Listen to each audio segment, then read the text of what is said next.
Bom dia, boa tarde, boa noite a todos. Estamos aqui dando seguimento das nossas aulas, especificamente aula 12 e aula 13 hoje.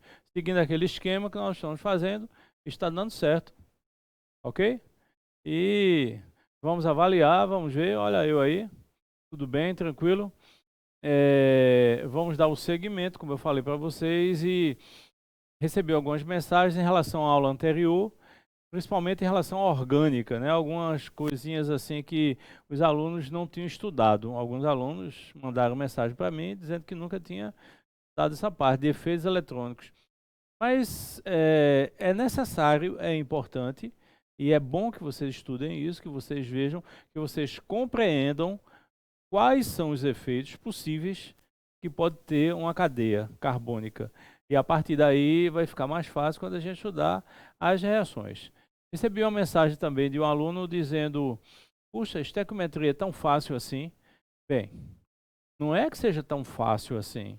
A diferença está exatamente no texto. Mas se você conseguir procurar as associações possíveis, fica fácil. E no Enem, o que cai é mais fácil. Mas não esqueçam, se você quer ter o nível do Enem, então automaticamente você tem que ter um nível acima. Ok? Então vamos iniciar com a parte de química orgânica. Lembrando que esta semana vocês vão receber os 4 últimos capítulos desse caderno, os exercícios de classe resolvidos. Então eu estou resolvendo os exercícios de classe, enviando para vocês e estou em casa recebendo as dúvidas sobre os testes Enem e Enem Plus, ok? Lembrando que vocês vão receber isso essa semana, mais ou menos na sexta-feira, eu envio para vocês. E na próxima semana começam os nossos simulados de setembro, do caderno 2. Então são simulados específicos do caderno 2, certo? A gente tem esse mês de setembro para o caderno 2 e fica faltando os 6 capítulos do caderno 3, que a gente vai ver em outubro e uma parte a metade de novembro. Não esqueçam, a pandemia está aí, nós temos limitações em relação ao acesso a vocês. Claro que o presencial é bem diferente, mas eu quero dizer que a pandemia está aí, mas a data do Enem também. Então já tem uma data, já está definido, vai acontecer exatamente naqueles dias previstos de janeiro. Então a gente tem que se preparar cada vez mais para poder chegar lá de forma melhor, ok? Então vamos lá, vamos iniciar a nossa aula. E a gente vai iniciar com o seguinte, ó. Caderno 2, aula 12. Efeitos eletrônicos. Na última aula, nós vimos o efeito IS. Voltando um pouquinho aqui para falar olhando para vocês, é melhor. Eu tinha dito a vocês, basicamente são 2 efeitos, IS e M. Efeito IS, indutivo estático. Ele ocorre em ligações sigma, ocorre devido à diferença da eletronegatividade.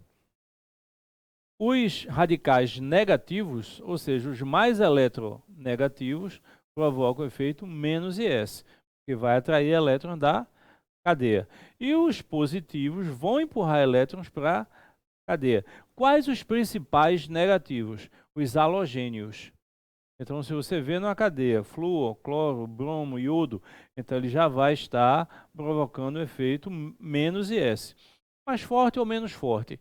Não esqueçam que eu falei também que esse efeito ele é sentido, percebido até o 4º átomo de carbono. Tudo bem, tranquilo. E quais são os positivos? Os que só têm carbono e hidrogênio. Eu disse também que são 2 efeitos, IS e M. O IS, ligação sigma. O M, ligação π. O elétrons π. Então fica fácil, porque são duas vias. Então não tem 3, 4, 5, 7 de forma nenhuma. Então fica mais fácil. Efeitos eletrônicos. Atrair elétrons da cadeia ou empurrar elétrons para a cadeia. Se essa atração ocorre em ligações sigma, é o efeito IS. Se essa ligação ocorre em elétrons π, é o efeito M. Qual a diferença do IS para o M? O IS é estático. Por isso é a sigla IS, Inductive Static. E o M é dinâmico. Então, veja, você está estudando. Uma forma de gravar é exatamente você associar uma coisa com a outra. Então, um é o oposto do outro. IS, sigma, M, pi. IS, estático, M, dinâmico. Ok? Então, ficou mais fácil. Vamos para o efeito de hoje, que a gente vai ver, que é o efeito M. Entendido? Então, vamos lá nesse efeito M, chamado especificamente de mesômero ou mesomérico. É uma polarização, cria-se um polo, é dinâmica. Aí você diz, eu não entendo por que dinâmica. Se você pensar o benzeno, você vai entender. O que é o benzeno? É um deslocamento constante na parte interna do anel. Então, o que provoca, a gente chama anel aromático, que a gente chama de ressonância. Então, ele fica o tempo todo, indo e voltando, e produz aquele ciclo. É devido ao deslocamento de elétrons π. Como os elétrons ficam sempre em movimento, são produzidas estruturas que diferem entre si pelo arranjo de elétrons, sendo chamadas de estruturas ressonantes ou canônicas.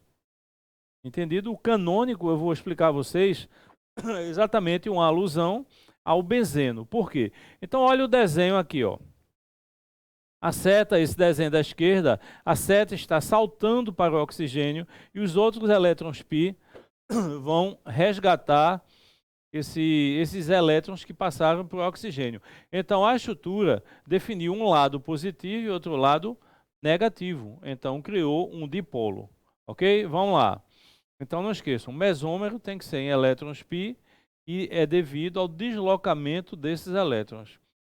Efeito mesômero negativo. Bem, o negativo é o que atrai elétrons da cadeia. Eu vou dar uma dica para vocês. Em relação ao Enem, em relação às provas das particulares de química, que alguns vão fazer, esse efeito negativo sempre vai ocorrer na dupla O.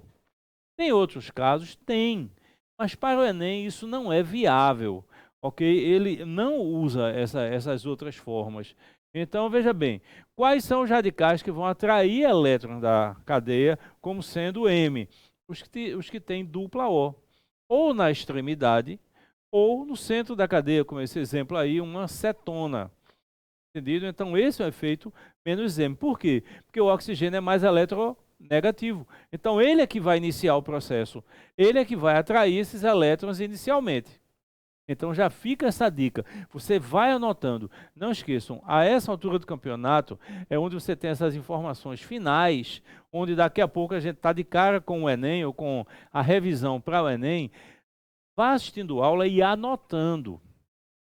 Como a aula é gravada, tem a vantagem, você para, você volta, você vê outra vez o que a gente falou para ter essa ideia real. Agora, basta ter dupla O para ter o efeito M? Não. O efeito M, ele é uma ressonância, ele provoca ressonância. Essa ressonância são saltos eletrônicos. Os elétrons π. Não esqueçam, IS, sigma, M, π. IS estático, M dinâmico. Então, só pode ter esse dinamismo que nós chamamos, esse movimento eletrônico, se existir um fenômeno chamado conjugação. E o que é isso que eu nunca vi na vida? É fácil, ocorre nos compostos orgânicos. Conjugação é quando você tem elétrons π alternados com elétron sigma. É o que ocorre no benzeno.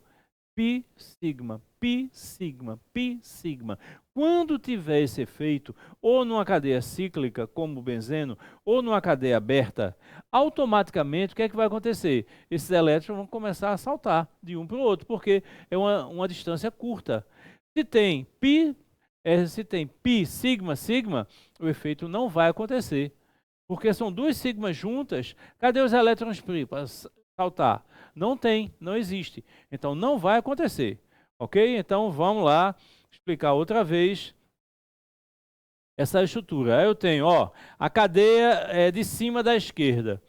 Tudo começa com o oxigênio. Ele é que vai atrair elétrons da cadeia. Então, por isso é que a gente diz que é um efeito negativo. Ele vai atrair elétrons da cadeia. Mas acontece o seguinte, por que esse efeito ocorre? Porque, veja essa primeira cadeia da esquerda, que é a cadeia que está no caderno de vocês. Carbono e oxigênio tem uma ligação π. Aí, indo para a direita, aí você tem π, sigma, π.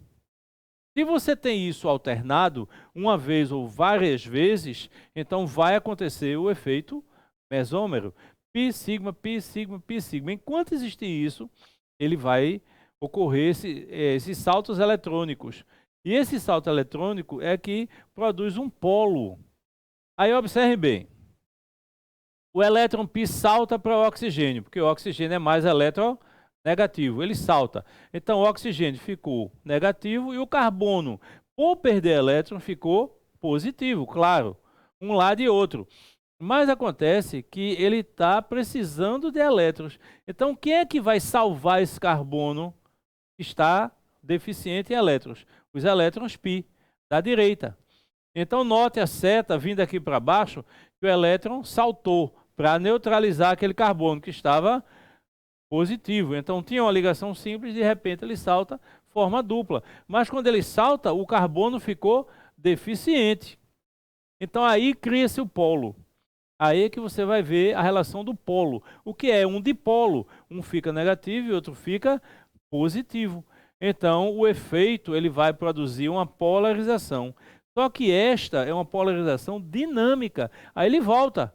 Aí fica indo e voltando, indo e voltando. Agora, se você analisar o CH3 da esquerda, em nenhum momento ele faz parte do processo. Então, a ressonância não vai existir com esse carbono do CH3. Só vai existir enquanto tiver os elétrons π. Então, se você olhar direitinho, fica π, sigma, π. Então, vai acontecer. Ok? Então, observem. Na hora de representar no benzeno, a gente representa com os pontinhos, indicando os saltos eletrônicos. Na hora de representar numa cadeia aberta, também os pontinhos. Só que esses pontinhos, notem que eles vão do oxigênio até o carbono CH2. Ok? Então, observem bem. O CH3 não faz parte, porque ele não tinha elétrons π, ele não entrou na ressonância.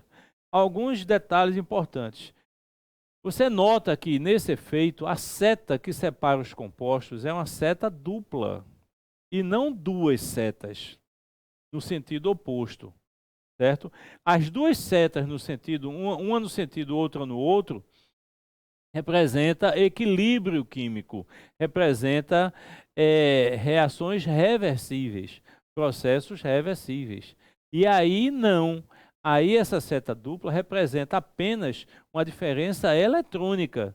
Note que a cadeia ela permanece a mesma, o que muda são os saltos eletrônicos.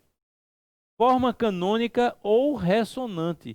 Ressonância. A palavra ressonante vem do seguinte, repetir o som. Não é? Então, observe bem, vamos falar aqui para vocês o seguinte.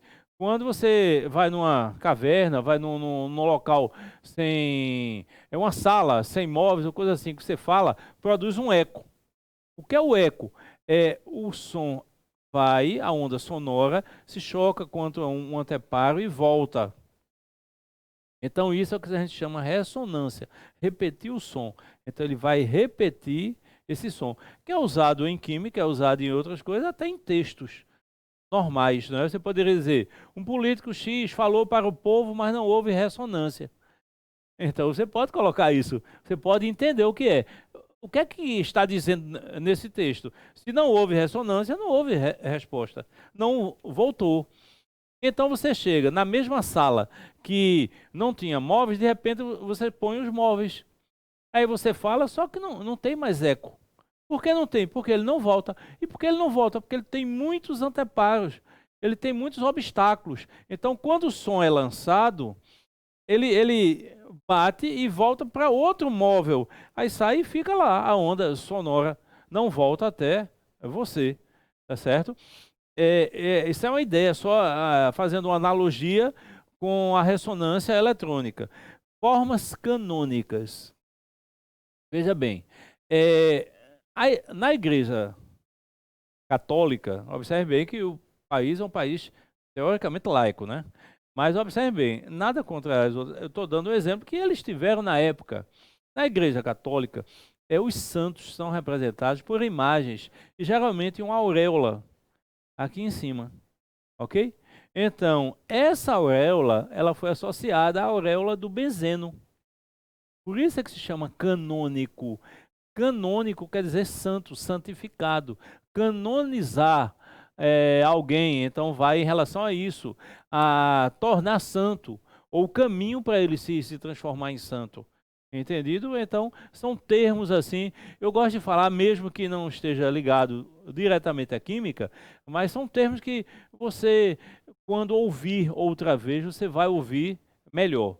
Mas vamos voltar para a nossa química. São quantos efeitos que nós estamos estudando? 2. Quais são? IS e M. Qual a diferença entre eles? IS, ocorre ligação sigma. M, ocorre ligação π. Elétrons π. IS é estático, percebido até o quarto carbono. M é dinâmico. Então, enquanto houver conjugação, π sigma, vai existir exatamente a relação desses saltos eletrônicos, ok? Vamos lá, tá bom, tá ótimo. Vamos embora, vamos analisar direitinho como é que a gente faz. Próximo passo, efeito mesômero positivo. Eu disse a vocês que os negativos tinham uma característica. Qual seria? Ter o dupla O. Tem outros efeitos, mas para o nosso estudo, dentro das nossas questões usadas em prova, a gente chega até aí. É necessário, é importante e é bom que você tenha informações que os outros não têm. Ok? Então, efeito mesômero positivo. Ora, o efeito negativo é o que atrai elétrons da cadeia. O efeito positivo é o que empurra elétrons para a cadeia. Então, grupos que repelem elétrons π para a cadeia carbônica se caracterizam por quê? Por se ligar à cadeia através da ligação sigma, mas apresentar pares eletrônicos não ligantes livres, que em conjugação funcionam como os elétrons π e podem produzir ressonância, como o exemplo acima. Bem, só com o texto não dá para entender. Só com esse texto, porque são palavras assim muito técnicas que você talvez não chegue onde você queira. Mas é mais ou menos assim. Os elétrons livres que tem em alguns átomos, se eles estiverem em conjugação, eu já expliquei a vocês que é o efeito π sigma, π sigma, π sigma, ele pode saltar da mesma forma que o outro. Então, produz o efeito M, especificamente jogando elétrons para a cadeia carbônica. Qual a característica? Tem o átomo, esse átomo tem pares de elétrons livres e liga-se à cadeia com ligação sigma. E essa ligação sigma, no próximo carbono, tem uma ligação π. Então fica π, sigma, π. Vamos entender melhor, não é? Vamos para a nossa relação aqui e passar para vocês. Bem, se você olhar, esse primeiro composto da esquerda é uma amina. Só que é uma amina que está ligada a um carbono que tem uma dupla. Tecnicamente falando, você olha e diz, bem, não pode ter efeito mesômero, já que não tem π sigma π. Mas quando você vai olhar o nitrogênio, você nota que ele tem um par de elétrons livres depois da ligação química. Ele é da família 5, compartilha 3 elétrons, e aí está sendo compartilhado 3, uma ligação para a direita e 2 hidrogênios. Ele é 5, compartilhou 3, sobram 2. Então, o que é que ocorre? Como o nitrogênio é muito elétron negativo, ele atrai elétrons sigma. Então, ele fica carregado de elétrons. Quando está carregado, ele carrega de alguma forma. Você já aprendeu isso em outras matérias. Está muito carregado, tende a descarregar. Então, esse par de elétrons é lançado nessa ligação. Então, vai formar uma ligação π. Como o nitrogênio perdeu elétrons, ficou positivo. Como o carbono ganhou elétrons, ficou negativo. Mas notem que esse carbono, onde tem um menos, está com 5 ligações. Ele pode ter 5 ligações, como o átomo, não. Como o íon, sim. Mas é instável. Então, o que é que ocorre? O elétron π salta para o outro carbono. Aí ficou um lado positivo, outro lado negativo, que é a proposta, que é a polarização, ok? Então houve uma polarização, um positivo e outro negativo. Aí depois volta. A ideia é voltar. Mais uma vez, o CH3 da direita não participa. Então essa nuvem eletrônica, ela fica circulando sempre só nos carbonos que têm os elétrons π, tá certo? Ou funciona como elétron π. Aí notem, o pontilhado vermelho, ele vai até o segundo carbono ligado ao nitrogênio. O terceiro não participa, porque não houve salto de elétrons. E essa é a forma canônica ou ressonante. Entendido? Então vamos lá. Vamos voltar e vamos repetir. Repetir, repetir, repetir até ficar na sua cabecinha. Pelo que eu vi das mensagens, muitos alunos estudaram orgânica talvez muito rápido. Então não viu alguns detalhes, esses detalhes são importantes. Nós estamos tendo tempo desse novo modelo que a gente está criando para vocês. É uma coisa interessante. É um modelo que a gente está conseguindo eficiência. Acho que notam isso, né? Por quê? Porque a gente, às vezes, tem menos tempo de aula, mas consegue ver mais coisas. E tranquilo, sem correr, repetindo, para você aprender mais. Então, vamos lá. No efeito M, se tiver dupla O, ele vai atrair elétrons. Então, é menos M. Basta isso? Não. Tem que ter conjugação. O que é isso? Π, sigma, π. Sigma π, sigma π, sigma π, até o carbono que tem a última ligação π. Os efeitos mais M são aqueles que jogam elétrons na cadeia carbônica. Eles não têm uma ligação π, mas eles têm elétrons livres, que funcionam como elétrons π. Então, π, sigma, π. Quais são esses átomos que têm esses elétrons livres? O nitrogênio, depois de efetuar as ligações, os halogênios, alguns como o cloro, por exemplo, que ele tem aquele parzinho eletrônico, ok? Então pode ocorrer, mas vamos ser práticos. Em relação à prova, qual o efeito menos M mais caracterizado e explorado? É o efeito negativo, que ocorre quando tiver dupla O, ou no centro da cadeia ou na extremidade. Qual o radical que produz efeito mais M? Aquele que tem elétrons livres e é capaz de jogar na cadeia. Isso ocorre frequentemente com o nitrogênio. Em ambos os casos, tem que ter π, sigma, π. Certo? Então, quantos efeitos? 2. Quais são? IS e M. IS, ligação sigma, estático. M, ligação π, dinâmico. Menos IS, halogênios, porque são mais negativos. Mais IS, os que têm carbono e hidrogênio. Menos M, o que tem dupla O. Note que eu estou simplificando, não é só isso não. Mas acontece que a gente só necessita disso. Ok?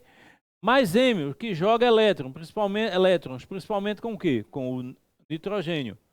Tanto no menos M quanto no mais M, conjugação π, sigma, π. Ok? Tranquilo, numa boa. Repita, repita e repita, para adquirir confiança. Principais radicais mesômeros negativos. Notem que quase todos têm um dupla O. Ah, mas tem um CN. Bem, é mais uma informação, mas nunca foi usado em prova. Então, você grava esse CN, mas não agora, depois. Por enquanto, você já grava. Menos M, dupla O. Mais M, principalmente o grupo amino, o que tem o nitrogênio, que é o primeiro.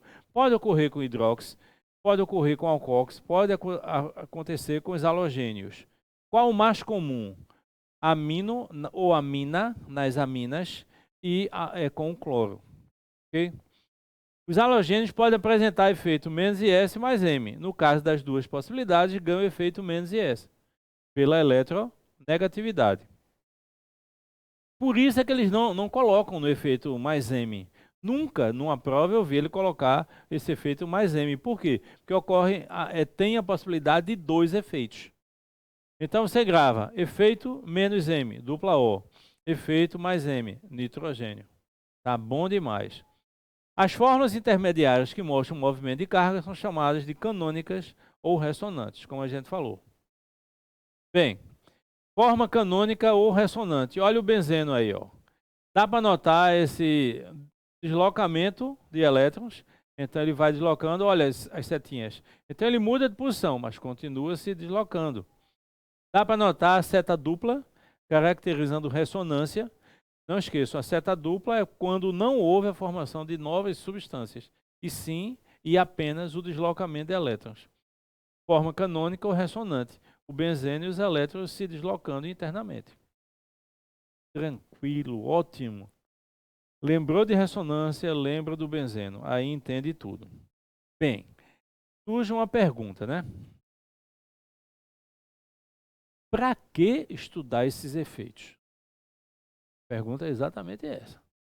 Bem, esses efeitos, eles vão influenciar consideravelmente nas explicações das reações. Você sabe que o número de reações orgânicas é muito grande. Então, primeira coisa importante, essas reações, tá certo? Para você caracterizar e identificar esses efeitos. Uma outra coisa que nós usamos o efeito, e isso é muito mais usado, a pergunta desse efeito, a relação desse efeito, é o que a gente chama acidez e basicidade. O que é a acidez? O que é a basicidade nos compostos orgânicos? E notem que isso faz parte exatamente da proposta do capítulo. Qual o capítulo? Propriedades dos compostos orgânicos. O que é que nós vimos na primeira parte? Ponto de fusão e ebulição, solubilidade, dependendo das forças, dependendo da quantidade de átomos, ok? Da massa dele. Isso é importante. Então agora a gente vai ver os efeitos que faz parte dessas propriedades, ok? Então vamos lá para ver como é que a gente faz, como é que a gente fica. Vamos passar aqui para vocês. Acidez e basicidade. Bem, você já teve acesso a esse conceito na inorgânica. Acidez de arrênios, liberar H+. Bronsted, liberar H+, também, mas em outras condições que nós vimos. E Lewis, ganhar par de elétrons. Basicidade de arrênios, doar hidroxila. De Bronsted, ganhar H+. De arrênios, doar par de elétrons. Então, você já viu esse conceito de acidez e basicidade na inorgânica. Como é que isso é aplicado na orgânica? Para definir, para explicar a acidez, nós vamos usar o conceito de arrênios. Para explicar a basicidade, nós vamos usar o conceito de Lewis. Em ambos os casos, existe uma lógica associada ao seu dia a dia, os seus estudos, tanto em química quanto em outras matérias. Então vamos ver. No nosso dia a dia, as substâncias, faltou um Szinho aí, viu? Que nos cercam estão inseridas no caráter de ácido ou base. Essas expressões, ácido e base, são antigas na química. Remonta a séculos e traduz em termos o comportamento das funções das substâncias. Vamos estudar esse caráter de algumas funções orgânicas. Então vamos lá. Acidez, conceito de Bronsted-Lowry. O conceito, poderia se usar o conceito de Arrhenius, como eu falei para vocês. Qual a diferença? Que o Arrhenius tem que ser em água. E o Bronsted-Lowry não precisa ser em água. Para estudarmos a acidez dos compostos orgânicos, vamos usar o conceito de Bronsted-Lowry. Ou seja, a acidez é a capacidade de uma espécie química em liberar H+ em meio aquoso ou não. Qual a diferença da acidez de Arrhenius? Tem que ser meio aquoso. Vamos lá, vamos entender. Praticamente todos os líquidos ingeridos no nosso dia a dia, como sucos, refrigerantes, café e outros, têm caráter ácido. Então eu tenho uma imagem aí que identifica suco de laranja, suco de maçã verde, que deve ser ruim demais, meu Deus do céu. Suco de tomate, abacaxi e cenoura. Certo? Quem quiser ficar bem à vontade, né, para esses sucos, pode tomar. Tem importância. São ácidos. Aí você fala, mas eu tenho acidez estomacal, então isso vai me prejudicar. Não. Se você põe uma acidez leve, vai lhe ajudar, porque há um deslocamento do equilíbrio. Mas notem o que eu quero dizer, como é importante o conceito de acidez, já que a acidez nos cerca.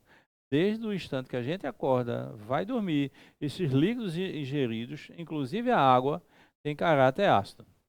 Bem, os ácidos carboxílicos e os fenóis são os compostos orgânicos de maior acidez. São eles que são exigidos e são eles que nós vamos estudar. Então, tem o ácido carboxílico, Ka é a constante de acidez, na ordem de 10 a menos 5, fenóis 10 a menos 10, álcools 10 a menos 18 e alcino verdadeiro 10 a menos 3.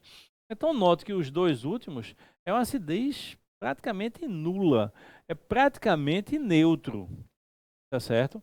Mas acontece que a gente vai estudar esses dois primeiros, a acidez dos ácidos carboxílicos e nos fenóis.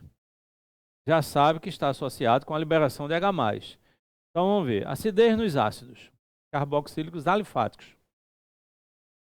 A maior ou menor acidez é a função da intensidade de liberação de H+, que é explicada pelo efeito -M provocada pela carbonila. Olhe o efeito aí.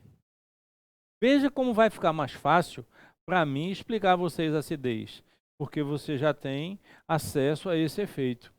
Opa, na sua cabecinha. -M, dupla O. Opa, tá bom demais. Ó, você começa a identificar algumas coisas que a grande maioria dos alunos que vão fazer o Enem, eles não identificam. Aí você fala assim, mas para que tanto dengo com orgânica, né? Para que falar tanto de orgânica? Já que só caem 3 questões, às vezes 4. Ora, uma questão de uma matéria pode ser a sua aprovação. Alguns alunos chegaram perto, mas não passaram no ano anterior. A diferença foi exatamente de uma questão.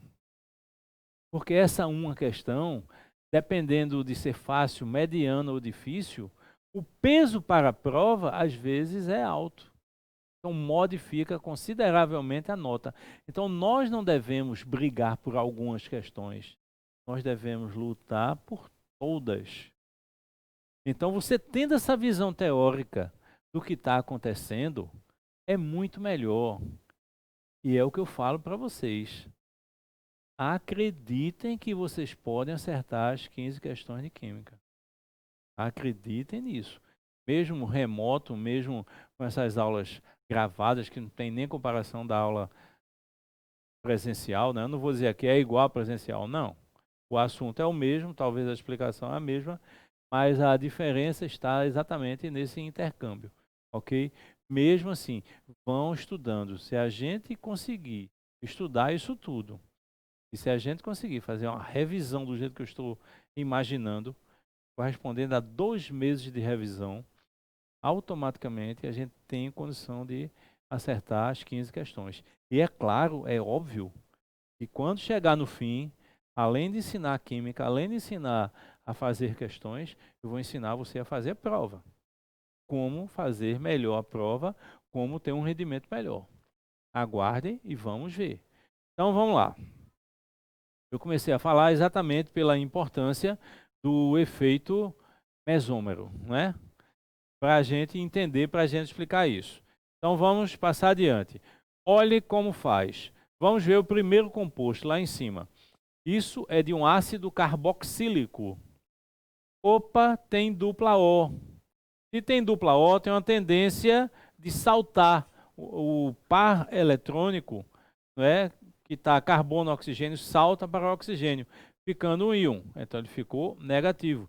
Oxigênio negativo, carbono positivo. Ok. Aí, olha uma coisa que eu vou dizer a vocês, e muita gente não sabe ou confunde. Você tem uma cadeia carbônica. De repente, nessa cadeia, são formados íons. Então, um tem a carga negativa e o outro tem a carga positiva. Então, se eu chegasse na sala, vamos imaginar que eu esteja na sala. Aí eu faço uma pergunta. Quem é mais reativo? O ânion? O cátion? Ou ambos são iguais? Pense. 3 segundos. Não ouviu a pergunta? Eu repito. Quem é mais reativo nas cadeias carbônicas? A formação do ânion, a formação do cátion, ou ambos são iguais? Vamos ver. Pela carga, ambos são iguais, só que um é negativo e o outro é positivo, mas a intensidade é a mesma. Mas o mais reativo é o cátion. Então, geralmente, o cátion é que rege esses saltos eletrônicos, é que rege as reações, os mecanismos das reações. Aí você me pergunta, por que o cátion é mais reativo? Porque o ânion ele tem uma carga, o cátion também tem uma carga. Só que o ânion, ao receber o elétron, ele preencheu o octeto. No exemplo que a gente está dando, o oxigênio recebeu o elétron, então ele preencheu o octeto. Então ele tem uma carga negativa. O cátion tem uma carga positiva. Pela carga é a mesma coisa. Só que o ânion ficou com o octeto preenchido e o cátion não. Ele não está com o octeto preenchido. Então ele está carente de elétrons. Por isso é que o próximo passo vai ser regido pelo cátion e não pelo ânion. Importantíssimo você entender isso aí. Então vamos voltar para a nossa explicação. O elétron salta para o oxigênio, fica menos, o carbono fica mais. Então quem salva o carbono? Quem vai neutralizar o carbono? Nós temos algumas opções. Dentre elas, o elétron voltar é uma opção. Qual a outra? Quebrar a ligação oxigênio-hidrogênio, que você já percebeu que é uma ligação frágil devido à diferença de eletronegatividade. Ok? Então ele quebra essa ligação. Quando ele quebra a ligação, o que é que vai acontecer? Ele liberou H+. Então notem que ficou a cadeia, ó, o carboxilato, que vem do ácido carboxílico, só que é um ânion ligado ao H+, que é o cátion. Então esse cátion, a partir do instante que o hidrogênio ficou livre, é acidez.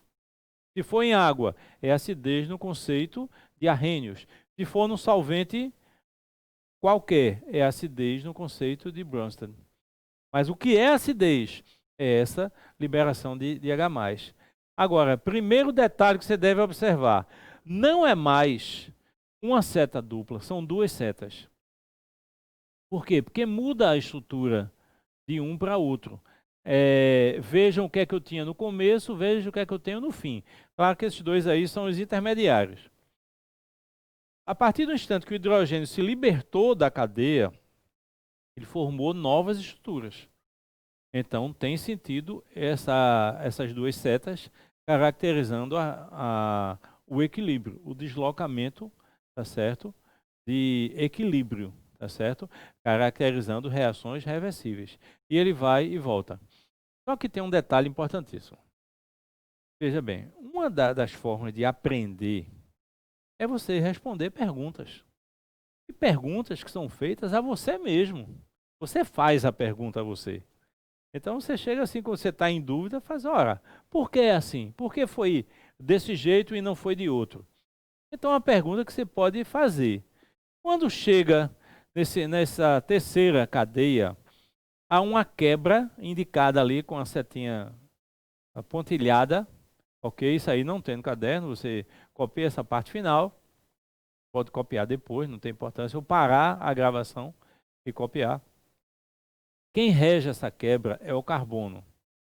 Mas eu disse a vocês que para neutralizar esse carbono, e ele é mais reativo que o ânion, eu tenho algumas possibilidades. Qual a primeira possibilidade? O elétron que está no oxigênio volta para o carbono, então volta a ser uma ligação π. Então fica indo e voltando.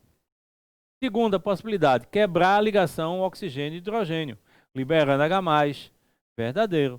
Mas tem uma terceira possibilidade que é exatamente isso que vai fazer a diferença de acidez. Qual é essa possibilidade? É o radical R. Esse radical R, se ele empurra elétrons para o carbono, ele neutraliza o carbono. Se ele neutraliza, não tem necessidade de quebrar essa ligação oxigênio-hidrogênio. Se não quebra, não libera H+. Se não libera H+, diminui a acidez. Então tudo vai depender desse R. R empurrou elétrons, neutralizou, diminuiu a acidez. R puxou elétrons, deixou o carbono mais carente de elétrons, mais reativo, aí quebra mais a ligação, libera mais H+. Então veja como é fácil. A acidez no ácido carboxílico alifático, ele vai depender do R. R que empurra elétrons, diminui a acidez. R que atrai elétrons, aumenta a acidez. Como isso? Vamos ver. O radical R influencia na acidez do ácido carboxílico de acordo com o esquema. Maior menos IS são os radicais que atraem elétrons, maior acidez. Maior mais IS, menor acidez. Ótimo, ótimo, ótimo, ótimo, ótimo, ótimo, ótimo. Ótimo, 1000 vezes ótimo. Se você não tinha praticidade nisso, ficou facílimo. Eu tenho um ácido carboxílico. Então, a prova vai pedir para comparar um ácido com o outro. Vai perguntar qual o mais ácido. Por exemplo, teve halogênio, aumenta a acidez, porque os halogênios vão produzir o efeito menos IS. Se só tiver carbono e hidrogênio, diminui a acidez. Fácil assim. Então ele vai perguntar, qual ácido que tem a maior acidez? É o ácido acético ou o ácido butanoico? Ácido acético, 2 carbonos. Ácido butanoico, 4 carbonos.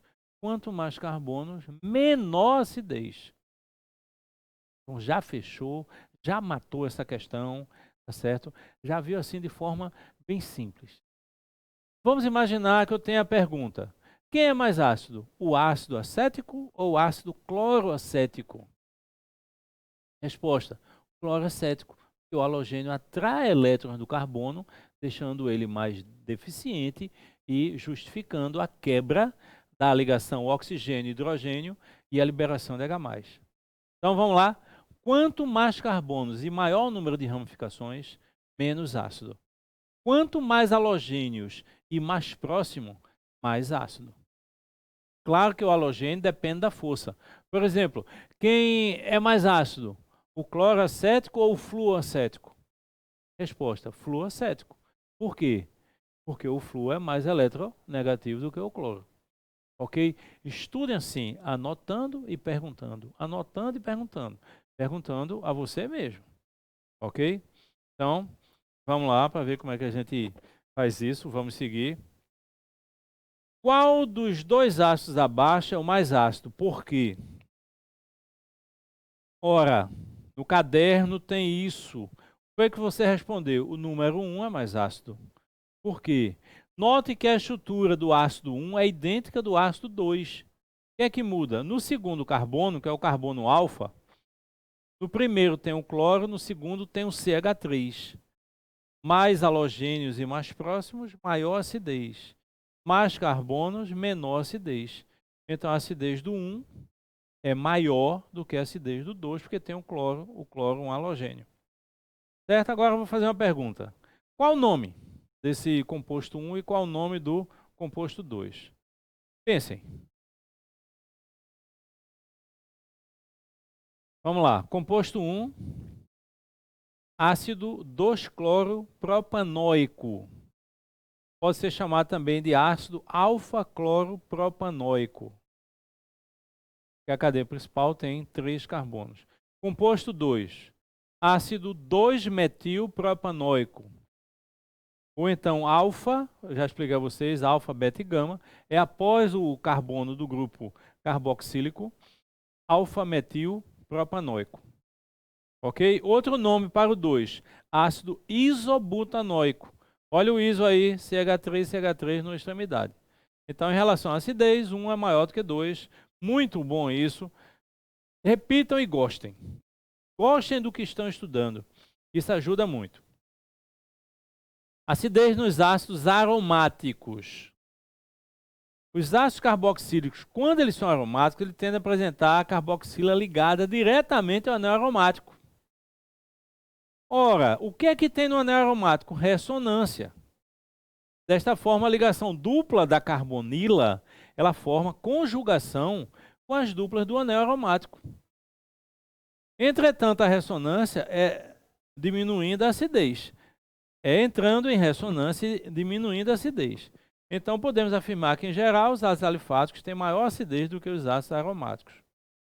Bem, será que entenderam bem o que eu falei? Se não entenderam, vamos repetir. Tudo que for aromático é mais fraco. Se eu estiver falando de acidez, os ácidos aromáticos são mais fracos. Se eu estiver falando de basicidade, as bases aromáticas são mais fracas. E qual a justificativa? O anel tem elétrons π alternados. Então, a forma em que os elétrons saltam, eles vão entrar em ressonância com o anel. Se entra em ressonância, não precisa a quebra da ligação. Automaticamente diminui a acidez. Liberou menos H+, diminui a acidez. Vamos repetir? Você vai anotar aromático, mais fraco, tanto os ácidos quanto as bases. Justificativa, ressonância dos elétrons π do anel com os elétrons π do ácido ou da base. Ok? Tranquilo, vamos embora. Vamos fazer a transição e vamos avaliar o que está acontecendo. Ácido aromático, notem. Mais uma vez, nós começamos com a explicação dada anteriormente. Os elétrons π saltam para o oxigênio. Veja como esse oxigênio é importante nas cadeias. Veja como existem muitas funções orgânicas oxigenadas. Certo? Aí, olhe bem para o lado da direita. Quando ele salta, ficou negativo e positivo. Então, vai quebrar. Mas acontece que o elétron π do anel neutraliza o carbono. Então, há uma quebra muito menor do que nos alifáticos. Ao quebrar, vai liberar H+, que é a acidez. Mas se for aromático, devido à ressonância, é mais fraco. Se você tiver numa prova, ele tem, assim, qual o ácido mais forte? O ácido propanoico ou o ácido benzoico? Aí você automaticamente o propanoico, porque o benzoico tem um anel aromático e entra em ressonância. O radical arila influencia na acidez. Da mesma forma, menos M, maior acidez, menor menos M, menor acidez. Então, note que a gente sempre se baseia no menos M, que é o mais utilizado nos anéis aromáticos.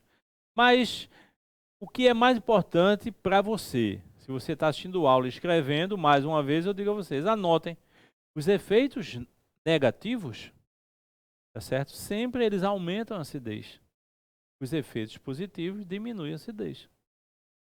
A presença no anel de um grupo retirador de elétrons, esse grupo pode ser um grupo que tenha dupla O, pode ser um aldeído, mas geralmente eles colocam o NO2. Então, aumenta a acidez na ordem orto, para e meta.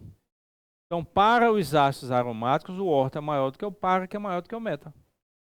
Ok? Um detalhe, né? Interessante e importante. Acidez nos fenóis. O fenol, como a gente viu no começo, a constante de acidez é muito baixa, na ordem de 10 a menos 18. Então, observem que é uma condição baixíssima, não é isso, né? Então, observem bem. O que é que ocorre? A hidroxila também vai quebrar essa ligação. Então, a acidez também vai ser por causa disso. Mas olha a ressonância. Então, o fenol é fraco. A acidez apresentada pelo fenol é devido à liberação do seu hidrogênio hidroxílico. Os fenóis relativamente apresentam uma acidez menor do que os ácidos.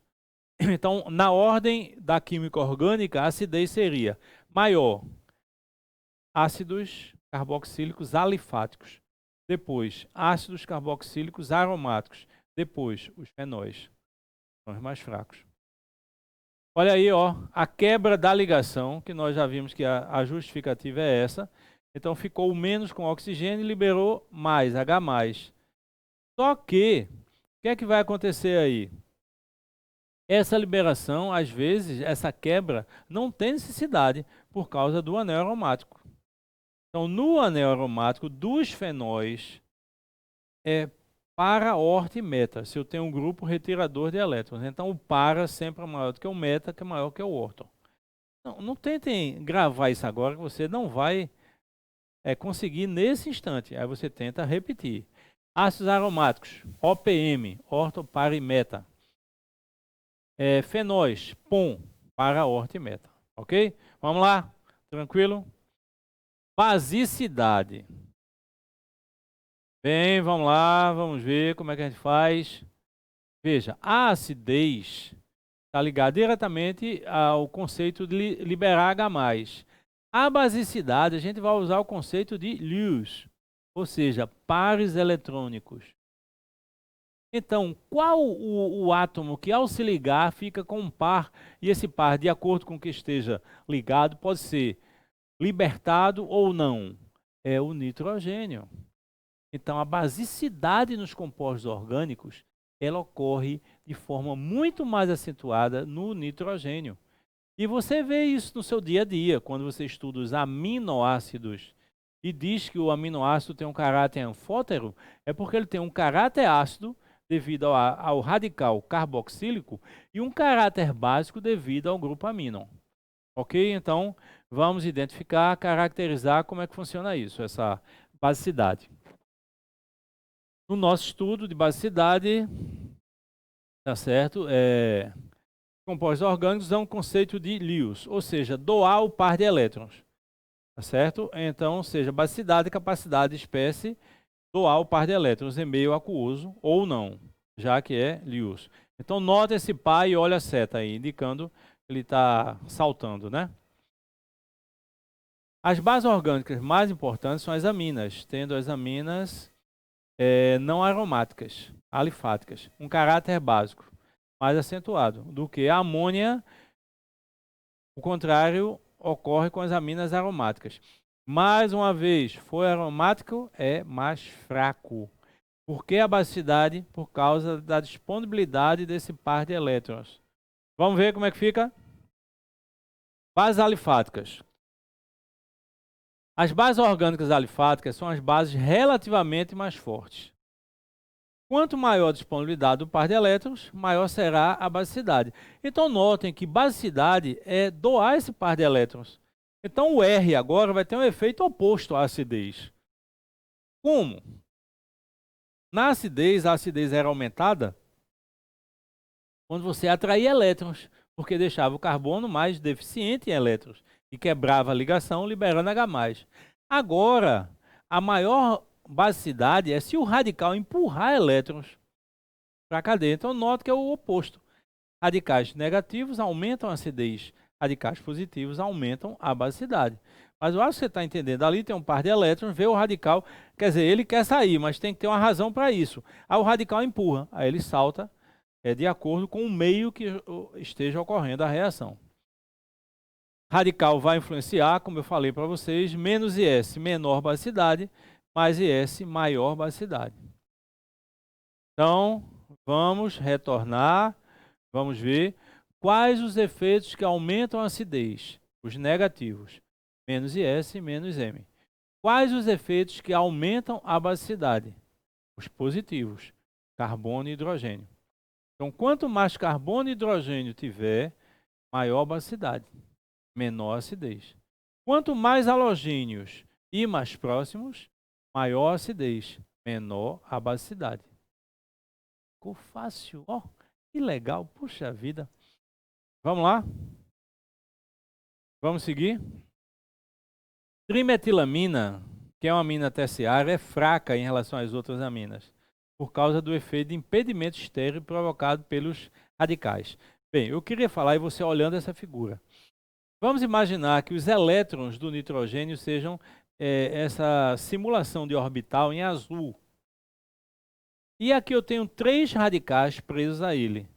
Aí veja, o nitrogênio ele quer doar o par de elétrons. Os radicais estão empurrando, mas espacialmente fica difícil para sair. É como se tivesse um bloqueio, tá certo? É mais ou menos assim. Vou fazer uma alusão aqui a vocês que mesmo com a mão, mas você entende. Aqui tem o nitrogênio e ele tem um par de elétrons, ok? Aqui, ó. tem um par de elétrons. Então ele quer doar esse par de elétrons. Mas acontece que ele está cercado com radicais. Então cria um bloqueio, é como se fosse um bloqueio espacial. É como se fosse uma capa, uma parte de uma capa. Então, a amina terciária, especificamente a trimetilamina, ela deveria ser mais forte do que ela é. Ela é mais fraca por causa desse efeito. Agora, tem uma coisa que os alunos confundem. Eles pensam que esse impedimento é em qualquer amina terciária, mas não é. Esse impedimento ele é sentido de uma forma muito maior na trimetilamina. Se você tem um radical maior, ele se arruma de tal forma pela massa que ele se afasta um pouco, liberando mais esse par eletrônico. Ok? Vamos lá? Vamos passar. Bases aromáticas. As aminas aromáticas são bases fracas devido aos elétrons disponíveis do nitrogênio entrarem em ressonância, como eu falei para vocês. Aí notem que aí a ressonância, claro, com o núcleo benzênico. Aí observem bem, o que é basicidade? É doar esse par de elétrons. Está indicando com a seta vermelha. Mas acontece que esse par de elétrons ele não tem uma facilidade tão grande de sair. Por quê? Porque ele vai entrar em ressonância com o anel. Então notem as duas forças. Numa base alifática só tem uma força, mas na base aromática tem duas. Uma querendo que ele saia, outra querendo que ele fique. Então é diferente, ok? Vamos lá? Fácil? Bem, agora o nosso intervalinho para mudança de assunto. 10 segundos. Nesse intervalo você pode parar a gravação, pode repetir algumas coisas, ok? Pode tomar água, fazer o que você quer nesse intervalo. Depois você vem porque a gente vai mudar de assunto. 10 segundos.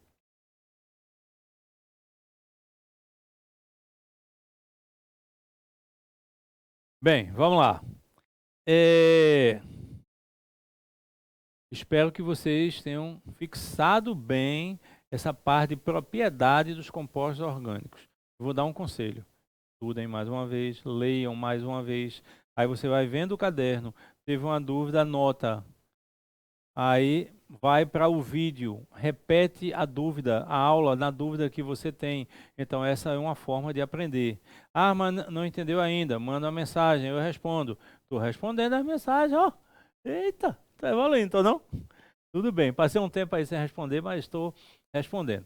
Foi questões técnicas mesmo, né? Que eu tinha que me dedicar à parte do caderno. Bem, vou dizer uma coisa a vocês. Sexta-feira estarei enviando, provavelmente na sexta. Se for no sábado não tem importância, mas provavelmente na sexta estarei enviando os últimos capítulos, exercícios de classe resolvidos para vocês. A gente não terminou o caderno ainda, mas já é bom que você esteja vendo. Na próxima semana já tem simulado. E note os assuntos do simulado. Funções e reações inorgânicas, cálculo estequiométrico. Olha, cálculo estequiométrico. Aí vem toda a parte de orgânica, tudo. Hidrocarbonetos com os conceitos básicos, petróleo, gasolina, tudo. Funções oxigenadas, outras funções, né? Oxigenadas, nitrogenadas, isomeria e propriedades. Então eu queria que você desse uma carga em orgânica, porque eu já estou nisso há alguns anos. E eu sei que o aluno despreza a orgânica. E não é para desprezar, vai dizer, ah, mas é muito fácil. Às vezes sim, às vezes não. Então você tem que estar preparado para isso. Ok? Ah, mas a prova foi muito fácil. Ótimo, você acerta tudo. Mesmo sendo fácil, o concorrente não quer dizer que vai acertar. Então é interessante, é importante essa forma de você estudar. E outra coisa, a cada dia acredite em você. Se estiver triste, curta a tristeza. Fica olhando a lua, sei lá. Essas coisas assim, que você talvez goste, né, de fazer. Entendeu? Fique curtindo. Vá dormir, sono bom. Ao dormir, pense em coisas boas. Se pensar em coisa ruim, não consegue dormir nunca. Pense em coisas boas. Aquele sonho que você tanto quer. Nunca duvide de um sonhador. Você não sabe onde ele vai chegar. Essa frase é importante. Então continue assim, sonhando. Na nossa parte, nós vamos entrar agora nas concentrações de soluções. Eu disse a vocês, se você pegar um assunto e dividir em partes, fica mais fácil para você entender e mais fácil para você se corrigir. Soluções, nós dividimos em 3 partes. Quais são elas? Primeira, conceitos e coeficiente de solubilidade, que nós vimos na aula passada. Segundo, qual que é? Concentração das soluções, nós vamos ver hoje. Terceiro, diluição e mistura, que é o mais difícil. E a gente vai ver exatamente na próxima aula, onde a gente vai ver um assunto que o aluno às vezes tem dúvida. Esse assunto é titulação. Ok? Então vamos lá. Mas vamos começar hoje, vamos ver as concentrações. São 8 concentrações. Mas no fim da aula eu vou dizer uma coisa interessante. Você, agora não, mas espera até o fim, que eu vou dizer uma coisa importante em relação a essas concentrações. Ok? O que é uma concentração? É uma relação. Uma relação que você faz entre um termo e outro. Geralmente entre soluto, solvente, ou solução, ou coisa assim. Mas você pode fazer qual a concentração de alunos na sala? Um aluno por banca. Então todas as bancas estão preenchidas. Meio aluno por banca. Então só preencheram as metades. Só preencheu a metade das bancas. Ok? Então notem, com esse exemplo você já começa a entender que qualquer tipo de relação que você faça, na solução, isso pode ser chamado de concentração. A praia estava extremamente concentrada de pessoas. Então tinha muita gente para aquele espaço. Ok? E assim vai. Vamos lá. Já é uma parte mais algébrica, matemática, mas a gente gosta disso. Concentração das soluções é qualquer relação entre grandezas que expressem soluto, solvente, solução. Ok? Como eu disse a vocês. Geralmente é soluto, solvente, mas tem outras concentrações. As concentrações podem ser determinadas através de expressões ou regra de 3. Nunca desprezem a regra de 3. Mas também, se você aprendeu por expressão, por fórmula, você tem que fazer desse jeito. Não adianta eu falar para vocês, é mais fácil fórmula, é mais fácil regra de 3. Não vai ser assim, porque alguns alunos, quando tiveram essa informação nas escolas, eles usaram sempre fórmulas que os livros usam. Já outros alunos, desde o 2º ano, quando teve acesso a esse assunto, usavam a regra de 3, que é super viável, já que existe proporção nesta relação. Certo? Então você faz do jeito que você se sente mais seguro. Isso é importante. A segurança, a confiança. Como é que você se sente? Entendido? Então, a partir daí é que a gente vai ter essa relação possível. Tranquilo? Agora, eu já vi muitos alunos que só usam fórmula e não acertarem tantas questões. Já vi outros que só usam regra de 3 e também não acertarem tantas questões. Então, não é a fórmula, nem a regra de 3 que vai dizer que você vai passar ou não. É a interpretação da questão de acordo com o texto, tá certo? E depois a associação que você vai fazer para poder chegar até o resultado. Hoje a gente vai apresentar as concentrações. Então não tem nenhuma questão difícil, tá certo? São questões mais para você aplicar a praticidade em relação àquilo. As questões vêm com os exercícios de classe e vêm com os níveis. Tranquilo? Vamos embora. Concentração. Já vimos que é uma relação. Primeiro tipo, concentração comum. Relação entre soluto e solvente. Soluto, a massa do soluto em gramas. Soluto eu vou representar por M1, é o primeiro. Solvente por M2. E se não tiver nenhum nem 2, é a solução toda. Então, como é que você lê essa fórmula? Concentração comum é a massa do soluto em gramas, volume da solução em litros. Então, a unidade é gramas por litro. Se você quiser fazer com a fórmula, usa essa expressão que está aí em azul. Não é? Se você quiser fazer por regra de 3, você usa a unidade. Qual a unidade? Grama por litro. Sempre comparando com a unidade, com 1 litro, ou seja lá com o que for. Na regra de 3, você tem que comparar com 1. Ok? Vamos ver.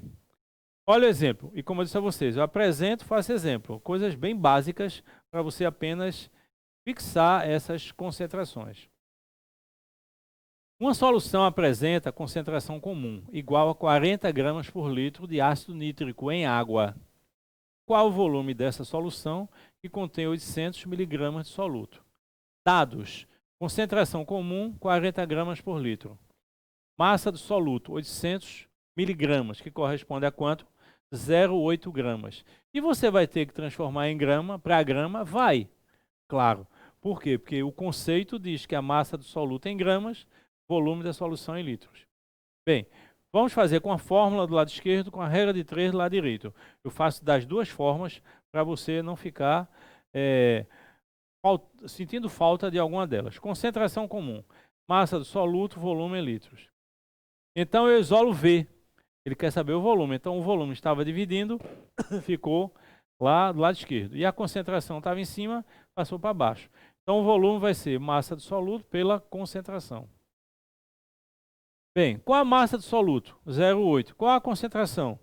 40. Corto grama com grama. 0,8 por 40, 0,02 litros.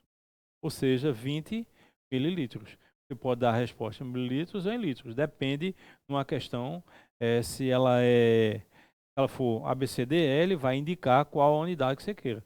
Mas eu apenas usei a fórmula. Isolei o V e fiz. E com regra de 3, como é que você faz? Você usa a unidade. Qual a unidade da concentração que ele deu? 40 gramas por litro. Então, 40 gramas do soluto está em 1 litro de solução.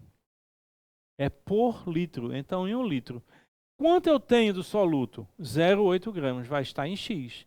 Então, X, 0,8 vezes 1 dividido por 40. Corto grama com grama. 0,02 litros e 20 mililitros.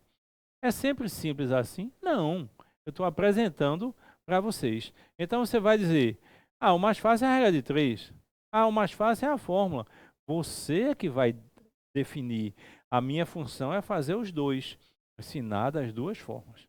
Ok? Então, primeira concentração, vão gravando aí, é exatamente a concentração comum. Segunda, concentração molar ou molaridade. Sem nenhuma dúvida, é o mais usado. Como eu disse a vocês que concentração era uma relação, então o que é molaridade? É a relação entre número de moles e volume em litros. Então, número de moles do soluto, volume em litros, que é representado por mol por litro.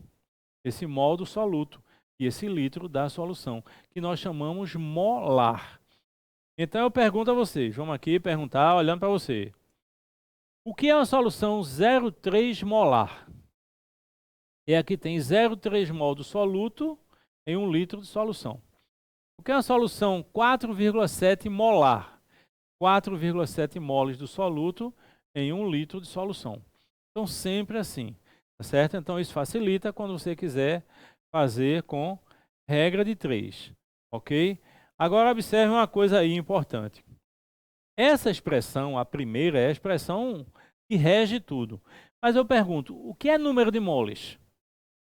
Resposta, massa pelo mol. Então, quem usa a fórmula vai identificar o seguinte, molaridade, massa do soluto em gramas, mol do soluto em gramas, volume da solução em litros. Quando eu escrevo mol, não esqueçam, eu estou escrevendo massa molar.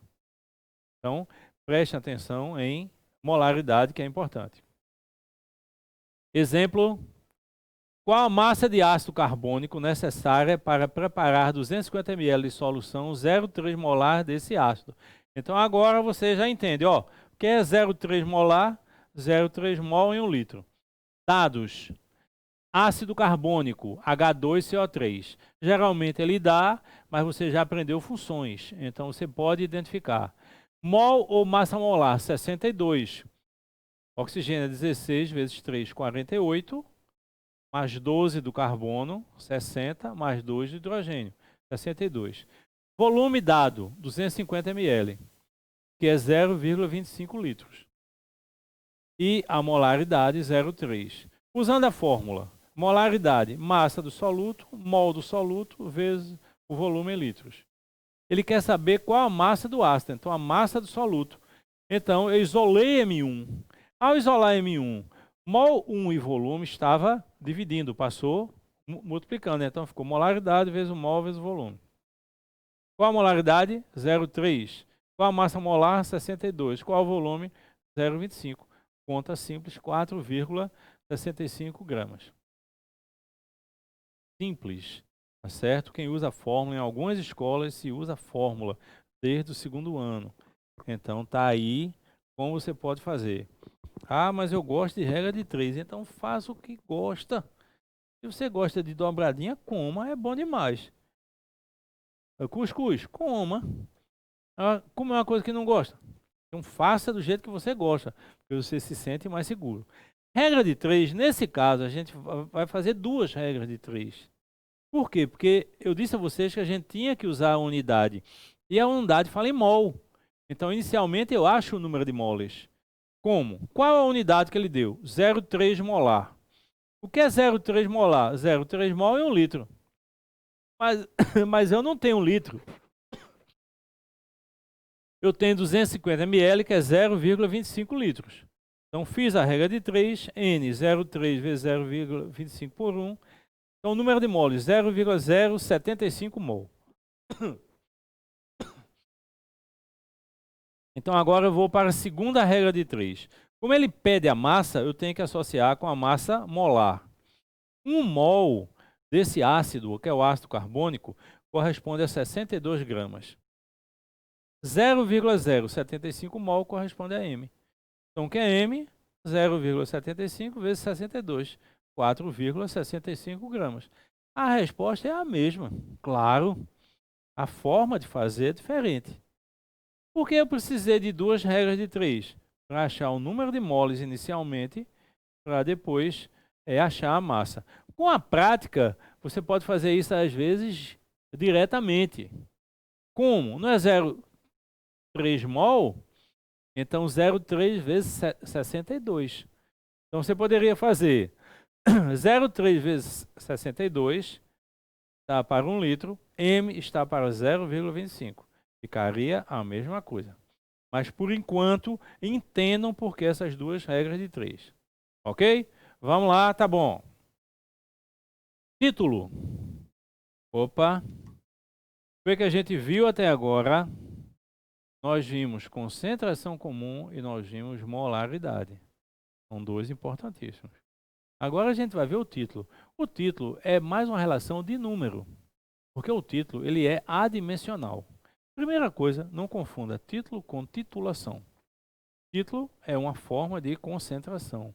Titulação é uma operação de laboratório. Ok? Então vamos lá, vamos adiante. Título, relação entre a massa do soluto e a massa da solução. Imaginando uma solução apenas com soluto e solvente, como eu disse a vocês, soluto vou representar por 1, solvente por 2. Então, o que é o título? Massa do soluto pela massa da solução, M1 por M. Mas quem é M? É a soma do soluto com solvente. Então, fica M1 dividido por M1 mais M2. O título em massa é um número adimensional. Aí eu pergunto, o que quer dizer adimensional? Quer dizer que não tem unidade. Aí você pergunta, por que não tem unidade, Alexandre?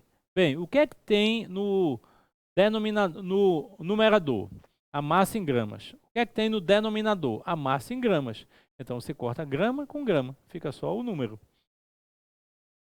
Título percentual, que é o mais usado. É o título normal vezes 100. Vamos entender o que é isso, esse título percentual? Eu digo assim, uma solução está... O título de uma solução é 20%. Quer dizer, se eu pegar 100 gramas dessa solução, 20 gramas é de soluto. Então, está indicando o percentual do soluto. Ok? Vamos lá? Olha o exemplo. Qual o título de uma solução que apresenta 30 gramas do brometo de sódio dissolvido em 5 moles de água? Notem que essa questão, ela mascara a massa do solvente. Porque ele não deu massa, ele deu moles. 5 moles de água. Eu vou pegar o número de moles e transformar em massa. Então, tenho dado M1 é 30 gramas, que foi o que ele deu. E M2, 5 vezes 18. Que dá quanto? 90 gramas. Por que 5 vezes 18? Porque eu quero transformar número de moles em massa. Quantos moles tem? 5. Eu estou falando de quem? Da água. Qual a massa molar da água? 18. Então, 5 vezes 18, 90. Fórmula. Título M1 dividido por M1 mais M2. Quem é o M1? 30. Dividido. Quem é o M2? 90. 30 dividido por 30 mais 90. 30 mais 90 é 120. Aí você simplificaria logo. 30 por 120. Quanto dá isso? Dá 1/4. 4 vezes 3, 12. Dá 1/4. Quanto é 1/4? 0,25. Então, qual o título? 0,25. E dá quanto? 25%. Regra de 3, sempre comparando para 1. Eu tenho 30 gramas do soluto em 120 gramas da solução. Qual o título que vai estar em 1? Sempre para 1, ou 1 litro, ou 1 grama, ou seja lá o que for. Na regra de 3. Então, o título 30 por 120, a mesma coisa, 0,25. Ou 25%. Olhem bem. Essas questões você deve parar, tá certo? Não sei se você assiste a aula no celular, ou no notebook, no desktop, não sei. Mas você para, vai olhando direitinho, vai anotando. Você pode até tentar fazer antes, embora sejam questões diretas, o que poderia atrapalhar o aluno a ler os 5 moles para ele transformar em massa, mas vocês têm certeza que não atrapalha. Então, olha, concentração comum, molaridade e título. Quarta, molalidade. Parece molaridade, mas não é. Qual a diferença? Molaridade é número de moles por litro da solução. Molalidade é número de moles por massa do solvente em quilos, chamado de molar. Esse tipo de concentração, ele é muito usado em propriedades coligativas quando se pede a parte quantitativa. Mas no Enem, coligativas é exigida a parte qualitativa, então não se pede a quantitativa. Então você não vai ter problema em relação a isso. Mas vamos entender. A partir da unidade, mol por quilo, você pode fazer a regra de 3. Mas a dedução da fórmula. Quem é número de moles? O que é número de moles? Massa pelo mol. Então notem que ou então, onde tem o então, tem massa pelo mol. A massa do solvente está em quilogramas, mas acontece que, usualmente, os problemas são dados em grama. O que é que você faz? Ou você transforma, ou o que é que faz a fórmula? Corrige. Para passar de quilogramas para grama, você multiplica por 1000. Então, se eu tenho a massa em quilogramas, passei para grama, multipliquei por 1000. Para não alterar a fração, eu não posso alterar o denominador apenas. Tem que alterar numerador e denominador, senão vai alterar o resultado. Para não alterar a fração, multipliquei por 1000 em cima. Então, de onde vem esse 1000 em cima? Vem porque eu apliquei 1000 no denominador, quilograma para grama. Vamos ver. Uma solução apresenta 9,2 gramas de glicerina em 800 gramas de água. Qual a sua molalidade? Dados as massas e dados também. Mol da glicerina. Como foram dadas as massas, eu acho. 16 vezes 3, 48. Mais 8 do hidrogênio, 56. 12 vezes 3, 36. 56 com 36, 92. Então é a massa molar da glicerina ou glicerol. Massa do soluto, 9,2 gramas. Massa do solvente, 800 gramas ou 0,8 quilogramas. Molalidade, massa do soluto vezes 1000, mol do soluto vezes a massa do solvente em gramas. Molalidade, 9,2, que é a massa do soluto vezes 1000. 92 vezes 800, já que eu transformei em grama nessa expressão. Ora, basta simplificar. 9,2 eu corto com 92. Então deu 10 embaixo, que é um zero a mais. Então tinha 800, 2 zeros, chegou um a mais, ficou 3. Aí eu corto os 3 zeros, aí ficou 1/8. Quanto é 1/8? 0,25 mol por quilo, ou molar. Então essa é a aplicação. Agora vamos ver com regra de 3. Mais uma vez, lembrando a vocês, ó, fazendo com fórmula, fazendo com regra de 3. 92 gramas é 1 mol. Foi o que eu achei lá em cima. 9,2 gramas é N. Então, o que é N? 9,2 vezes 1 dividido por 92, 0,1 mol. Então, a massa dada corresponde a 0,1 mol. 0,1 mol está em 0,8 quilos de solvente. Qual é o conceito de molalidade? Número de moles que está em 1 quilo. Não esqueçam, usando a unidade na regra de 3 sempre para 1. Então, 0,1 vezes 1 por 8 dá a mesma coisa que 1/8, 0,125. Ou com fórmula, ou com regra de 3. O que importa é que você vai acertar. Ok? Olhem direitinho.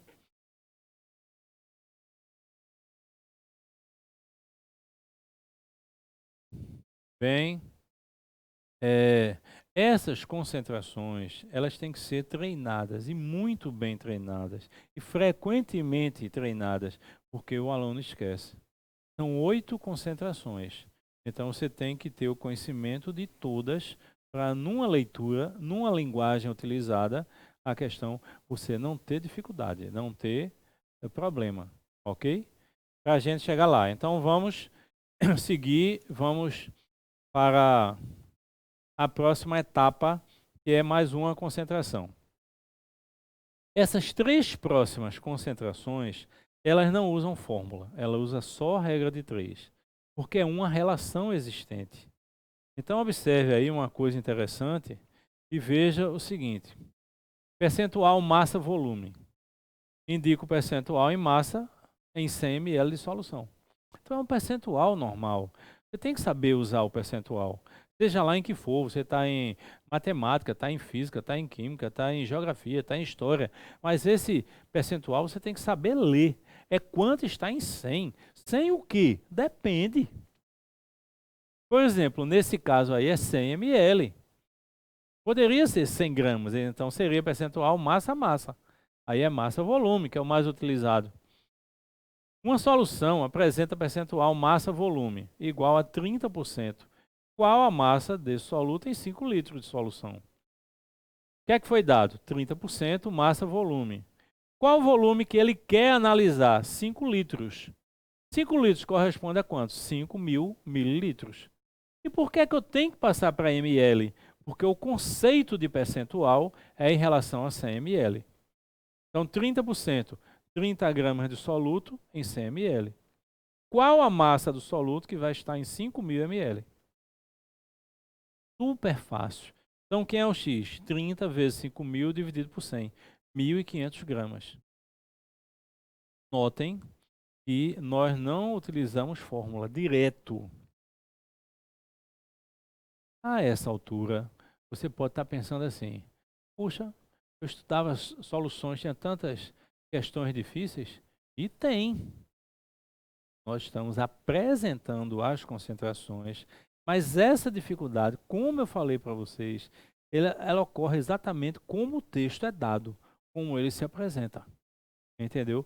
Então, o que é que a gente vai fazer? A gente vai apresentar, vocês vão fazer os exercícios de classe, eu vou enviar para vocês as resoluções, você vai comparar com o que você fez, aí você vai tentar fazer os níveis.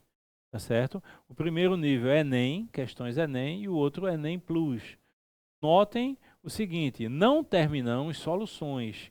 Então, tem algumas questões que nós não vimos ainda, que é a terceira fase. Mas você já pode ir fazendo.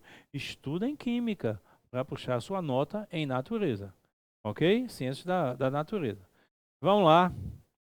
Vamos ver outra concentração. Concentração partes por milhão, ppm. Relação entre uma parte do soluto e 1 milhão de partes da solução. certo? Veja bem, como está aí dizendo, parte por milhão. O que é milhão? 10 a sexta. Concentração utilizada para soluções muito diluídas, como soluto presente em rios, lagos, mares, atmosférico em geral. Certo? Por exemplo, se você for falar assim, qual a concentração de mercúrio no rio Amazonas? É num trecho do rio Amazonas. Você limita o trecho, sei lá, de 20 quilômetros, e diz qual a concentração de mercúrio naquela parte do rio Amazonas. Aí você vai dizer 2,7 vezes 10 a menos 8 molar. Em vez de dizer isso, você pode dizer, por exemplo, claro que a conta não está exatamente, mas só uma comparação. Você pode dizer 3,8 ppm. Então fica muito mais simples quando você usa números simples. É isso que se faz. Então parte por milhão é usado quando há uma diluição muito grande. É usado exatamente para ver a poluição de rios, de mares, ver do ar. Por quê? Porque a quantidade de um poluente às vezes é muito pequena, embora mesmo pequena, prejudique a gente. ppm, massa-massa. Geralmente, veja bem, isso não tem uma regra, mas geralmente é a massa em gramas do soluto e a massa em gramas da solução, ou massa em gramas do soluto e volume da solução. Se você estiver falando de soluções líquidas, e mesmo para o ar, geralmente ele usa a segunda parte, que é grama por ml. Mas sempre 10 a sexta, porque é por milhão. Aí vamos ver, mais uma vez não precisamos de fórmula. Qual a massa de sulfato de cálcio existente em 400 ml de água de um lago contendo 5 ppm desse sal? Resposta, 5 ppm. O que é ppm? Partes por milhão. O que é partes por milhão? 5 gramas em 10 a sexta ml.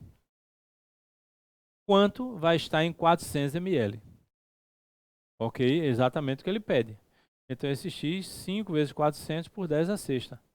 Dá 2.000 vezes 10 a menos 6, ou seja, 2 vezes 10 a menos 3 gramas.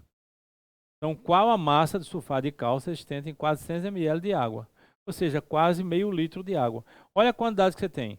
0,0002 gramas.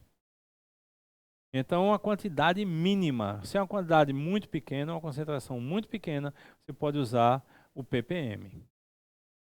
Olhem direitinho. A próxima concentração é a irmã legítima do ppm. Qual é? ppb. Se uma é parte por milhão, a outra é parte por bilhão. Milhão, 10 a sexta. Bilhão, 10 a nona. Então, relação entre uma parte de soluto e 1 bilhão de partes da solução. Concentração utilizada para soluções muito diluídas, como soluto presente em rios, lagos, mares, a mesma coisa anterior. Só que agora é mais diluída ainda. E como se apresenta o ppb? De diversas formas, pode ser por quilo, pode ser por que for. Mas em geral, grama por grama de solução ou grama por ml. O mais comum em prova, o segundo. A massa do soluto em 10 a nona ml de solução. Vamos para a regra 3? Vamos lá. Em um ar poluído, a concentração de monóxido de carbono é 20 ppb de CO em massa. Qual a massa de CO em 50 metros cúbicos desse ar? Opa! Ele já deu o volume. Então, ele quer a massa num determinado volume. Então, num determinado volume, como é o ppb? Massa em gramas em 10 a nona ml. Então, eu vou ter que transformar 50 metros cúbicos em ml, que é o volume dado. Ora, metro cúbico, 1 metro cúbico é 1.000 litros, 10 a terceira litros. Então, 50 metros cúbicos corresponde a 50 vezes 10 a terceira litros. 1 litro corresponde a 10 a terceira mililitros. Então, 10 a terceira vezes 10 a terceira, 10 a sexta. Então, qual o volume? 50 vezes 10 a sexta ml. Como se coloca a regra de 3? Pegando a unidade. Qual a unidade? 20 ppb.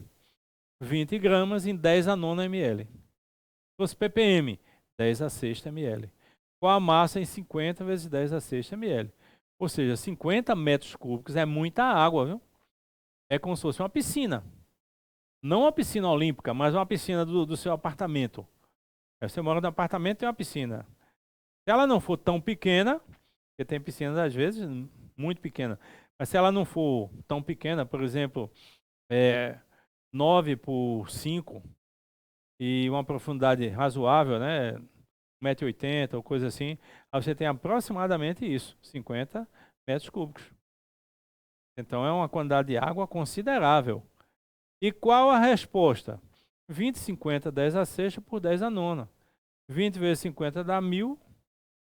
10 a sexta por 10 a nona. Sobe o denominador, então fica 10 a menos 3. 1.000 é 10 a terceira. Vezes 10 a menos 3, 1 grama. Então veja se é diluído ou não. Em uma piscina, a piscina do seu apartamento, certo? 9 por 5, aproximadamente, com 1,70 m de profundidade. É um valor aproximado, viu? Não é isso não. Então o que é que ocorre? Você tem 1 grama. Então, mais uma vez, eu digo a vocês, ppm e ppb usado exatamente para soluções diluídas, extremamente diluídas. Vamos ver até agora. Concentração comum, molaridade. Título em massa. Molaridade. Ok? Percentual massa-volume, ppm e ppb. Falta uma concentração. Essa outra concentração, ela dá um pouquinho mais de trabalho, porque a gente tem que achar o número de moles e comparar, certo? Pode fazer com regra 3, pode fazer com fórmula. Na verdade, no exemplo que eu dei, eu fiz com fórmula, porque a regra de 3 está para 1. Então não precisa fazer a regra 3, já são os resultados encontrados. Eu vou explicar a vocês quando estiver na tela, ok? Mas entendam bem que conhecer essas concentrações muito importante para a gente dar um segmento a tudo. Então vamos lá, vamos ver como é que a gente faz. Concentração, fração molar. X. Relação entre o número de moles do soluto ou do solvente e o número de moles da solução. Então, uma coisa interessante que você tem que entender, e vamos olhar para você entender bem. Quando a gente fala fração de, é tudo que ocorre na quantidade máxima possível. Então, se eu digo assim, qual a fração de alunos que foi aprovada? Então, você tem que saber qual o total e quantos foram aprovados para você fazer essa relação. Mas você tem que sempre comparar com esse todo. Numa sala de aula, a fração de aprovados foi 0,6. Representa exatamente, tá certo? O seguinte, se eu tiver o inteiro, que é o total da sala, 0,6 ou 60% foram aprovados. Ok? Então, sempre que você quer, qual é a fração de alunos dos nossos alunos que estudaram ontem no feriado após 11 horas da noite? Aí você vai pegar quantos estudaram dividido pelo total de alunos, né? Vou nem falar, mas eu acho que todos estudaram ontem, não foi? Bem, vamos lá. Fazendo a relação, quais as frações molares de uma solução que apresenta 12,6 gramas de ácido nítrico dissolvido em 14,4 gramas de água? O que é que eu tenho que fazer? O que é que dá trabalho? Achar o número de moles. O que é o número de moles? Massa pelo mol. Então, ácido nítrico, qual a massa? 12,6. Qual o mol ou massa molar? Basta somar. Oxigênio 16 vezes 3, 48, mais 14 do nitrogênio, 62, mais 1, 63. Número de moles, relação, massa dada pela massa molar. 12,6 por 63, 0,2. Água, massa dada, 14,4. Massa molar, 18, que é 16 mais 2. 14,4 por 18, 0,8. Então, 0,2 e 0,8. A soma dá 1. Por isso que eu não fiz com a regra de 3. Porque a soma dá 1, a resposta é isso mesmo. 0,2, 0,8. Não tem o que fazer. X1, N1 dividido por N1 mais N2. Quem é o N1? 0,2. Quem é o N2? 0,8. Então ficou 0,2 por 1, 0,2. No caso de baixo, você sabe que A soma das frações sempre tem que dar um inteiro. Então, somando as frações, dá um inteiro que é 1. Ok? Então, se um é 0,2, outro tem que ser 0,8. Não precisaria fazer com a regra de 3. Muito fácil, muito simples. A fração ela é importante quando representa um percentual do todo. Por exemplo, muito usado em volume, fração molar do ar. A fração molar do nitrogênio no ar é 0,78.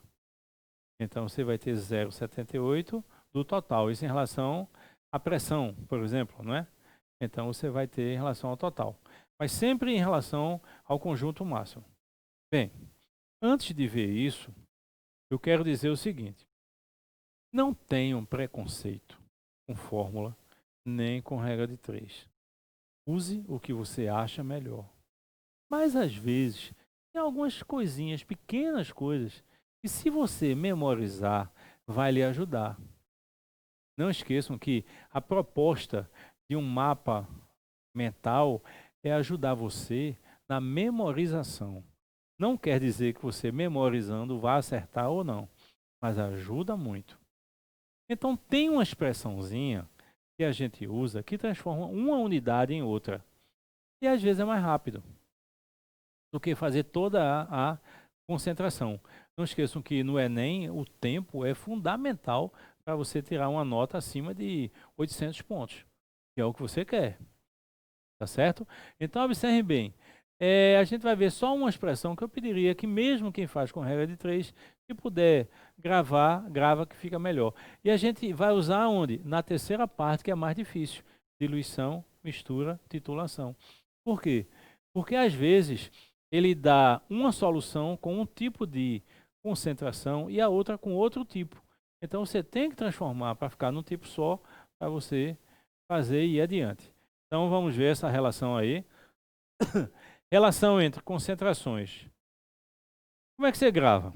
Mas tem mais de uma igualdade, porque exatamente a expressão. Tudo parte da concentração comum. Concentração comum, molaridade vezes o mol.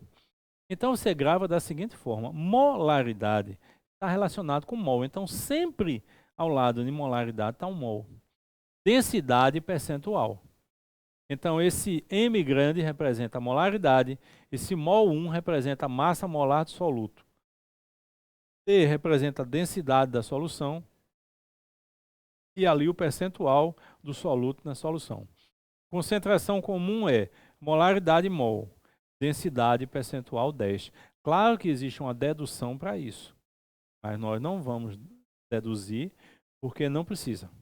Você não vai nem se preocupar com essa dedução. Quem se preocupar, depois manda para mim que eu mando a dedução para vocês. Ok? Então, na verdade verdadeira, o que ocorre é o seguinte, ó. Na verdade, nós temos, olha eu aqui de novo, voltei. Na verdade, nós temos 8 concentrações e nós temos uma relação que existe, certo? Tudo bem. Então, primeiro, as concentrações. Eu disse a vocês que ia falar uma coisinha importante no fim, não foi? Se esperar até agora, então, merecem ouvir. De todas as concentrações, a que mais caiu e a que mais cai no Enem ou em qualquer outra prova de química é molaridade. Porque aí o PAC está aconselhando a sempre fazer por molaridade. As outras são importantes, são importantíssimas. Você está vendo uma questão de meio ambiente. Então ele fala, perto de uma indústria, a concentração de estanho na atmosfera é de 50 ppb. Então você já tem uma noção do que é essa concentração, ppb, ppm, percentual, concentração comum, isso tudo é verdade. Mas em relação a colocar numa prova, em relação a estar numa prova, as questões mais utilizadas ou sempre utilizadas de soluções, exatamente molaridade. E quando a gente for para a terceira parte de soluções, a gente vai ver que isso é muito importante e muito utilizado. Ok? Com isso, nós encerramos. as nossas aulas dessa semana. Lembrando a vocês que provavelmente na sexta-feira vocês estarão recebendo as questões resolvidas dos exercícios de classe, o que falta. E na próxima semana nós começamos um conjunto de simulados, ok? Nesses simulados a gente vai enviar para você, você vai fazer em casa num determinado tempo que a gente vai aconselhar para vocês. O tempo está bom, 1h40. Em casos anteriores, 1h40 era para um assunto. Agora a gente está vendo em 1h40, 2 assuntos, sem correr, repetindo e fazendo com que vocês cheguem até o máximo. Mas você não pegou o caderno ainda, está com medo de sair de casa, peça alguém para passar no curso e pegue o seu caderno. Tá bom? Bem, valeu.